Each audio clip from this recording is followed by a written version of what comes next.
আজকে একটু সচিবালয়ে এসেও এখানে এসেও সেটাই ফেস করছে যে ল অ্যান্ড অর্ডার সিচুয়েশনের জন্য আমাদের নারী বিশ্বকাপটা আমাদের বাংলাদেশে ভেন্যু হওয়ার ক্ষেত্রে একটু হুমকির মুখে আছে।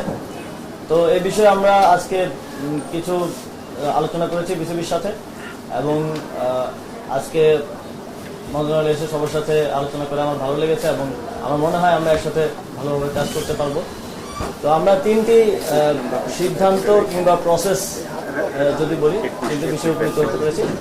প্রথম হচ্ছে যুব ক্রীড়া মন্ত্রণালয়ের অধীনে শেখ হাসিনা জাতীয় যুব উন্নয়ন ইনস্টিটিউট আছে, আমরা এটার নাম পরিবর্তন করতে চাই। যেহেতু বাংলাদেশে একটা ম্যাসাকারের সাথে শেখ হাসিনার নাম জড়িত আছে এবং হাজার সহস্র ছাত্র জনতা মারা গিয়েছে, আমরা মনে করি তিনি এর সাথে সরাসরি যুক্ত এবং সেই জায়গা থেকে এটা শুধু আমাদের মন্ত্রণালয় না, প্রত্যেকটি স্থানে এটা করা হবে। তো শেখ হাসিনা জাতীয় যুব উন্নয়ন ইনস্টিটিউটের নামটা আমরা পরিবর্তন করে বাংলাদেশ জাতীয় যুব উন্নয়ন ইনস্টিটিউট করছি এবং এই বিষয়ে প্রসেস চলমান থাকবে এবং দ্রুতই এটা কমপ্লিট হবে। আর নারী টি-20 বিশ্বকাপের বিষয়ে আমরা বিসিবির সাথে কথা বলেছি। যেই ইস্যুগুলো হচ্ছে তার মধ্যে সবচেয়ে গুরুত্বপূর্ণ হচ্ছে সিকিউরিটি এনশিওর করা। সিকিউরিটি এনশিওর করার ব্যাপারে স্টেট লেভেল থেকে কিছু কাজ করার ব্যাপার আছে। আমি আজকেই যমুনাতে গিয়ে ইউনুস স্যারের সাথে এই বিষয়ে বিস্তারিত কথা বলবো এবং তিনি একজন ক্রীড়াপ্রেমী মানুষ, তিনি অবশ্যই এটিতে আমাদেরকে সহযোগিতা করবেন এবং স্টেট লেভেল থেকে সিকিউরিটিটা আমরা এনশিওর করব। আমরা ইউএন এর সাথেও কথা বলবো যাতে তারা সাজেস্ট করে কিছু দেশের ট্রাভেল রেস্ট্রিকশনস আছে সেগুলো যাতে সমাধান করা যায়। আর অবকাঠামোগত কিছু উন্নয়নের ব্যাপার আছে সেগুলো মাননীয় সচিব আমাকে নিশ্চিত করেছেন যে কমপ্লিট করা হয়ে যাবে এর মধ্যেই। এবং বিসিবির বিষয়ে যেহেতু বিসিবি একটি অটোনমাস ফেডারেশন, তো সিদ্ধান্ত তো আমরা দিতে পারবো না, আমরা বিসিবি থেকে সাজেশন নিতে পারবো, তাদেরকে সাজেশন দিতে পারবো। সো বিসিবির সভাপতি অনুপস্থিত আছেন।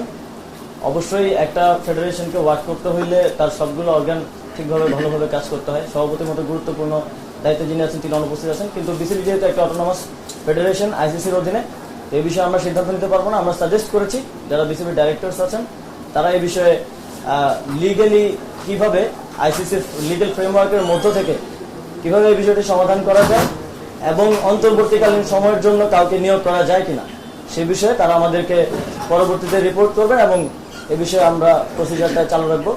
তো এই তিনটি সিদ্ধান্ত কিংবা প্রসেস যাই বলেন আজকে আমরা উপনীত হতে পেরেছি এবং সামনে আরো আজকে আমি সময় দিতে পারছি না কারণ আমাদের আপনারা জানেন প্রধান বিচারপতির শপথ গ্রহণ অনুষ্ঠান আছে। তো আমরা আরো বিস্তারিত কথা বলবো, আমি আবার এসে হয়তো আরো বিস্তারিত কিছু বিষয়ে সিদ্ধান্ত আমরা নিতে পারবো। আপনাদের কোনো প্রশ্ন থাকলে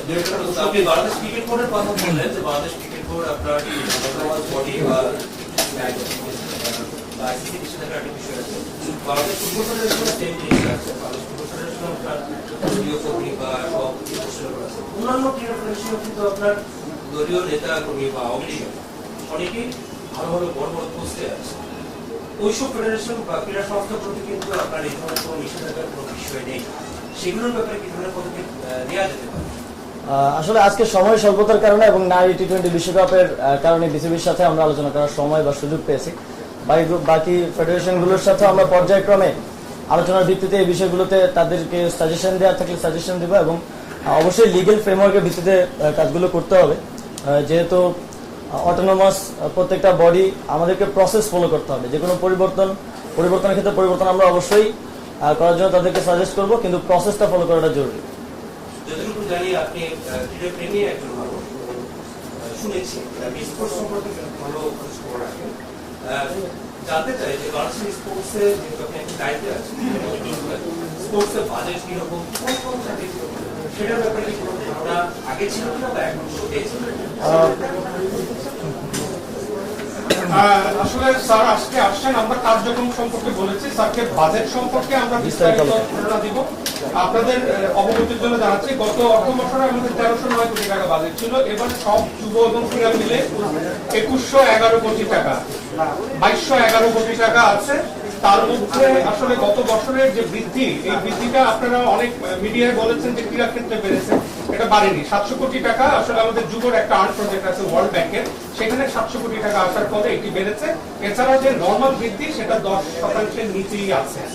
আমরা মাননীয় উপদেষ্টা মহোদয়কে বাজেট নিয়ে টোটাল ব্রিফ করব এবং আমাদের বাজেট আরো এক্সপেডাইট করার জন্য পরবর্তীতে বাড়ানোর জন্য, ক্রীড়া ক্ষেত্রে ভূমিকা রাখা বা সাফল্য পাওয়ার জন্য সেটা ইনশাল্লাহ আমরা চেষ্টা করে যাবো। ধন্যবাদ সবাইকে।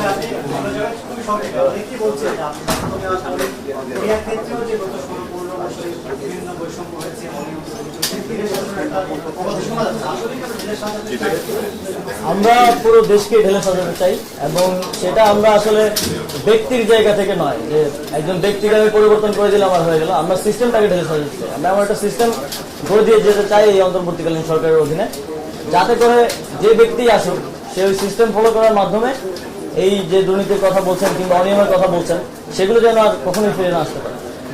সিস্টেম পরিবর্তনের কথা বলছেন, সেই সময়টা পাবেন কিনা বা আপনারা কতদিন থাকতে চান বা কি? থাকতে চাওয়ার বিষয় নেই এখানে। বাংলাদেশের জনগণ একটি স্বতঃস্ফূর্ত গণ অভ্যুত্থানের ভিত্তিতে এবং একটি রিফরমেশনের দাবিতে যে গণ অভ্যুত্থান হয়েছে তার ভিত্তিতেই আমাদেরকে দায়িত্ব দিয়েছে। আমরা সেই দায়িত্ব পালন করব। আমরা যতদিন দরকার ততদিনই থাকবো এই দায়িত্ব পালন করার জন্য। আমাদের যারা আছেন আমাদের অন্তর্বর্তীকালীন সরকারে কারোরই আসলে ক্ষমতা ধরে রাখার বা ক্ষমতায় থাকার অভিলাষটা নেই। আপনারা দেখতে পারেন সেখানে শিক্ষক আছেন, মানবাধিকার কর্মী আছেন, আমরা ছাত্ররা আছি। সেটি হচ্ছে আমাদের যে বোর্ডগুলো রয়েছে সেখানে পলিটিক্যাল প্রভাব পলিটিক্যাল প্রভাব মুক্ত করার জন্য আপনারা স্থায়ী কোন ব্যবস্থা এই বোর্ডগুলোর ব্যাপারে, বোর্ডগুলো যেহেতু অটোনমাস, তো সেগুলোর ব্যাপারে সিদ্ধান্ত নেওয়ার ক্ষেত্রে আমাদেরকে লিগেল ফ্রেমওয়ার্কগুলো আরো ভালো করে স্টাডি করতে হবে। তো আমি তো সেই সময়টা পাইনি। আমি আজকে প্রথম এসেছি এবং আজকেও বেশিক্ষণ সময় দিতে পারছি না, যদিও ইচ্ছা ছিল। তো আমরা সেগুলো স্টাডি করব এবং এর মধ্যে দিয়ে একটা স্থায়ী সমাধান করার জন্য স্টেপ নেওয়ার মতো সুযোগ থাকলে আমরা অবশ্যই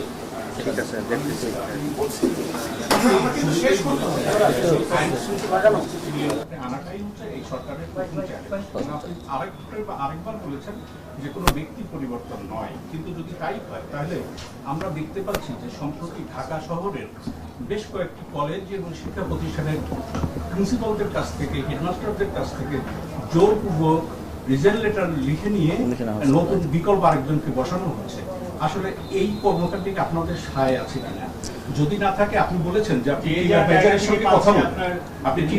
সঙ্গে কথা বলবেন, এটি শিক্ষা মন্ত্রণালয়ের আওতাভুক্ত, সেহেতু আমি আপনার নলেজে দিলাম এই কারণে যেন আপনি যেন সেই বিষয়টি ওনার কান পর্যন্ত নেন যে এই ঘটনাগুলো ঘটছে, সম্প্রতি ঢাকা সিটি কলেজে এই ঘটনাটি ঘটেছে।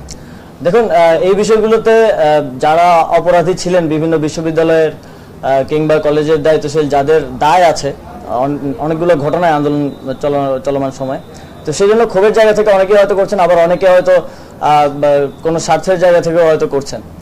আমরা সবার প্রতি আমাদের সাজেশন থাকবে অবশ্যই আইনগতভাবে যাতে সেটা করা হয় এবং প্রসেস ফলো করা হয়। আমাদেরকে অবশ্যই প্রসেস ফলো করতে হবে। যদি প্রসেস ফলো না করা হয় তাহলে এটা একটা কেওস সিচুয়েশনের দিকে চলে যাবে। আমি আজকের জন্য শেষ করতে চাই। ধন্যবাদ সকলকে।